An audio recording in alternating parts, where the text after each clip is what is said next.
बिस्मिल्लाहिर्रहमानिर्रहीम। अस्सलाम वालेकुम। साइंस एकेडमी के यूट्यूब चैनल से खुशामदीद। इस वीडियो में हम नाइन्थ क्लास के मैथ की एक्सरसाइज 2.3 की बात करेंगे। वो 2.1 और 2.2 जो है हमने ऑलरेडी जो है सॉल्व की हैं। तो जहाँ तक इस एक्सरसाइज की बात है, तो अगर हम इसमें देखें, इसका पहला क्वेश्चन है कि फाइंड करेक्टरिस्टिक। तो जो उर्दू मीडियम वाले हैं वो क्वेश्चन नंबर 1 में देखें कि उन्होंने इसका खासा मालूम करना है। ये जो वैल्यू है इनका खासा मालूम करना है। तो इंग्लिश मीडियम के लिए ये करेक्टरिस्टिक जो है ना वर्ड इस्तेमाल होता है। तो जहाँ तक इसका क्वेश्चन नंबर 1 है, इसका पार्ट नंबर 1 है कि 5287 इसमें रकम लिखी हुई है पहली वैल्यू। तो इसका अगर हमने खासा मालूम करना है, तो खासा मालूम करने का तरीकाकार ये होता है कि जिस तरह हमने पहली एक्सरसाइज में पढ़ा कि किसी भी वैल्यू को अगर हम साइंसी तरकीब में लिखें तो क्या उसका तरीकाकार होता है।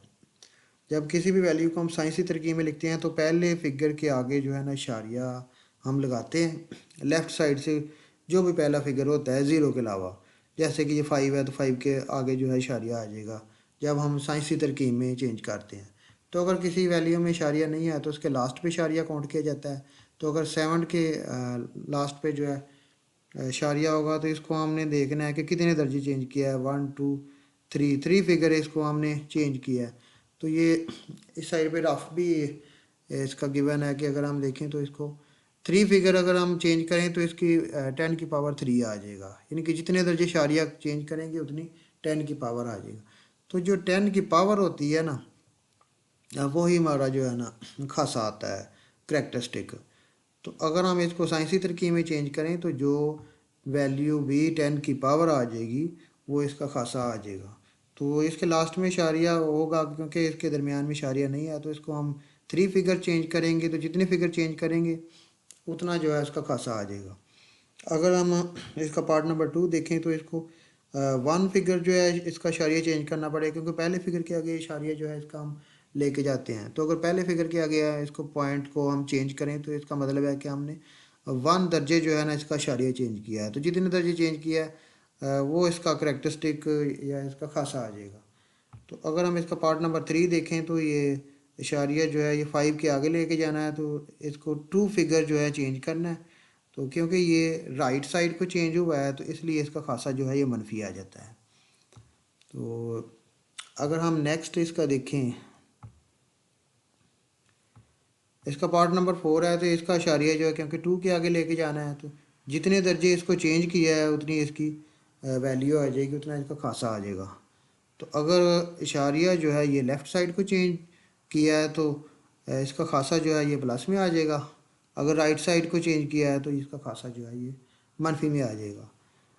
इसमें चेंज नहीं करना, बस ये बताना है कि इसका खासा जो है कितना है। तो साइंसी तरकीब वाले सवाल जिस तरह हल किए हैं उससे ये हिसाब लगा सकते हैं कि इसका खासा जो है कितने दर्जे चेंज हो सकता है। तो अगर हम इसको चेंज करके भी देखें तो इस साइड पे रफ में भी ये सारा डिटेल भी इसकी दी हुई है कि जितनी 10 की पावर बन जाएगी ना वो खासा आता जाएगा। तो अगर इसका पार्ट नंबर 5 देखें तो इसको 5 दर्जे इसका इशारिया जो है चेंज करना पड़ेगा। तो अगर 5 दर्जे चेंज करना पड़ेगा तो इसका मतलब है कि इसका खासा जो है -5 आ जाएगा क्योंकि ये राइट साइड को चेंज हुआ है। तो अगर लेफ़्ट साइड को चेंज हो तो इसका खासा जो है ये प्लस में आ जाएगा। तो इस तरीके से क्वेश्चन नंबर 1 जो है ना इसको सॉल्व करना है। ये ज़्यादातर ऑब्जेक्टिव में ही ये क्वेश्चन आते हैं। मरोज़ी तरह के इम्तहान में, मरोज़ी में इस तरह के क्वेश्चन पूछे जाते हैं। तो अगर हम इसका क्वेश्चन नंबर 2 देखें तो find logarithm of the following number, कि ये जो वैल्यू है इसका लॉग मालूम करना है। तो लॉग दो तरीके से मालूम करते हैं, एक तो कैलकुलेटर से भी मालूम कर सकते हैं, दूसरा ये है कि लॉग टेबल जो है ना वो भी यूज़ किया जा सकता है। दोनों ही जो है ना पेपर में यूज़ किए जा सकते हैं। तो अगर हम इसको कैलकुलेटर से कैलकुलेट करें, कैलकुलेटर से इसका लॉग मालूम करें तो फिर तो डायरेक्ट जो है 43 का कैलकुलेटर पे लॉग मालूम करेंगे तो इसका जो रिज़ल्ट है ना वो हमारे पास 1.6365 ये आ जाएगा अगर कैलकुलेटर से मालूम करें। तो अगर हम टेबल से देखें तो सबसे पहले इसका करेक्टरिस्टिक यानी कि खासा मालूम करेंगे। तो खासा क्योंकि लास्ट पे इसका इशारिया होता है तो इसको 1 दर्जे चेंज करेंगे तो इसका खासा जो है 1 आ जाएगा। और फिर 43 जो है ना इसको ज़ीरो वाले कॉलम में, अगर टेबल में देखना है तो इसको ज़ीरो वाले कॉलम में देखेंगे। देखेंगे तो इसका फिर जो हम टेबल से देखेंगे वो इसका मंटीसा आ जाता है। तो इसका मंटीसा आ जाएगा 0.6335। तो मंटीसा जो है ये टेबल से मालूम करते हैं, और खासा जो है वो इस वैल्यू से आइडिया कर लेते हैं कि इसका खासा क्या आता है। तो अगर कैलकुलेटर से करें तो कैलकुलेटर जो है ना डायरेक्ट जो है ये वाला आंसर जो है ना फाइंड कर देगा। तो शारिया से पहले वाला जो है आप खासा के इक्वल लिख सकते हैं, और शारिया से बाद वाला पोर्शन जो है ये मंटीसा के इक्वल लिख सकते हैं। इस तरीके से इसका पार्ट नंबर 1 जो है इसको सॉल्व करना है। अगर पार्ट नंबर 2 देखें तो उसमें भी सिमिलर मेथड है कि इसमें खासा चेक करना है पहले कि खासा क्या है इसका। अगर हम शारिया चेंज करके देखें तो लास्ट पे शारिया होता है, तो ये 2 फिगर जो है चेंजमेंट इसमें आएगी। तो 2 दर्जे चेंज करेंगे तो ये इसका खासा आ जाएगा। तो मल्टीसा जो है ये 57 को 9 वाले कॉलम में देख लें अगर टेबल में देखना है। तो अगर कैलकुलेटर पे फाइंड करना है तो ये वाली वैल्यू लिख के, तो कैलकुलेटर से जो है लॉग लिख के, तो ये वाली वैल्यू और इक्वल का साइन प्रेस करें तो रिज़ल्ट आ जाएगा इसका। तो इस तरीके से जितनी भी वैल्यू है ना इनका लॉग मालूम कर सकते हैं। किसी भी क्वेश्चन का अगर लॉग मालूम करना हो तो 2 तरीके हैं, एक टेबल से मालूम कर सकते हैं, दूसरा ये है कि कैलकुलेटर से मालूम कर सकते हैं। जहाँ तक बात है इसके क्वेश्चन नंबर 3 की, कि इसमें ये एक वैल्यू लॉग की सूरत में दी हुई है, तो ये इसके इक्वल है, तो इसको फाइंड करना है। तो इसमें अगर हम पार्ट नंबर 1 देखें तो इसमें सबसे पहले हम करेक्टरिस्टिक यानी कि खासा मालूम करेंगे। तो खासा किसी भी वैल्यू के लास्ट, अगर दरमियान में शारिया नहीं तो उसके लास्ट में काउंट किया जाता है। तो ये देखना है कि कितने फिगर इसको चेंज किया है, तो 3 फिगर इसको चेंज करेंगे तो इसका खासा जो है 3 आ जाएगा।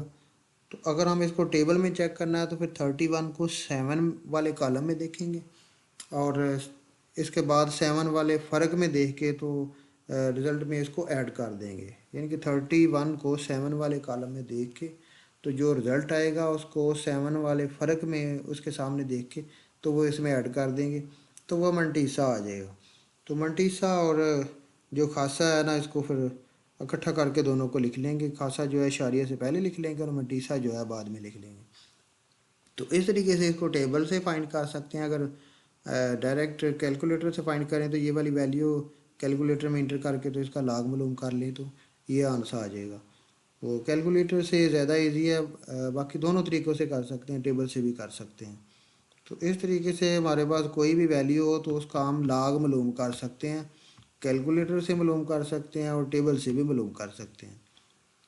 जहाँ तक बात है क्वेश्चन नंबर 4 की, तो क्वेश्चन नंबर 4 में हमने एक्स की वैल्यू फाइंड करनी है।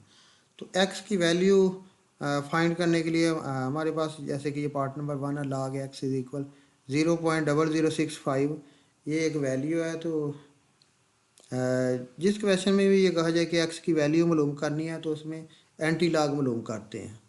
तो इसमें हम एंटी लॉग मालूम करेंगे। तो अगर हम इसको कैलकुलेटर से सॉल्व करें तो कैलकुलेटर पे शिफ्ट और लॉग जो है ये दोनों बटन जो है प्रेस करके तो फिर वैल्यू लिख के और इक्वल साइन जो है ना हम यूज़ करते हैं। यानी कि शिफ्ट वाला बटन इसमें कैलकुलेटर में हम यूज़ करते हैं लॉग के साथ एंटी लॉग फाइंड करने के लिए। तो अगर हम इसको टेबल से मालूम करना चाहें तो इशारिया से पहले वाला जो है ना इसका खासा होता है, क्योंकि ये ज़ेड लॉगरिथम है कि लॉग का उल्ट होता है। तो इसमें खासा और मटीसा ऑलरेडी गिवन होता है जिसमें भी एक्स की वैल्यू फाइंड करनी हो। तो इशारिया से पहले वाला जो है ना इसमें खासा होगा, और इशारिया से बाद वाली जो वैल्यू है ये मंटीसा होगी। तो अगर हम इसको टेबल से देखना चाहें तो 65 को इससे नेक्स्ट क्योंकि कोई फिगर नहीं है तो इसका मतलब है कि ज़ीरो वाले कॉलम में एंटी लॉग वाले टेबल में देखेंगे। तो वो लिख के तो फिर उस हिसाब से इसका खासा खासा जो है साथ लिख के, तो यानी कि इस तरह इसका आंसर सॉल्व करना है। 2 तरीके हैं इसके भी, एक तो टेबल से मालूम कर सकते हैं, एंटी लॉग वाला टेबल इसमें यूज़ करना है, और दूसरा ये है कि डायरेक्ट आप कैलकुलेटर से मालूम कर लें कि ये वाली वैल्यू पुट करके तो इसका एंटी लॉग मालूम कर लें। तो इसी तरह इसका पार्ट नंबर 2 जो है इसमें भी खासा गिवन है और मंटीसा जो है शारिया के बाद वाला पोर्शन होता है। तो इसका भी डायरेक्ट आप कैलकुलेटर से फाइंड कर सकते हैं या फिर टेबल से भी मालूम किया जा सकता है। तो इस तरीके से ये एक्सरसाइज 2.3 जो है ना सॉल्व करनी है, कोई इतनी मुश्किल नहीं है, इसमें कैलकुलेटर का ज़्यादा काम है। या आप टेबल यूज़ कर सकते हैं। तो इसमें 4 क्वेश्चन है, नहायत ही ईजी हैं। तो उम्मीद है कि आपको इनकी समझ आ गई होगी। अगर वीडियो अच्छी लगी है तो चैनल को सब्सक्राइब करें, वीडियो को शेयर करें और लाइक करें। शुक्रिया।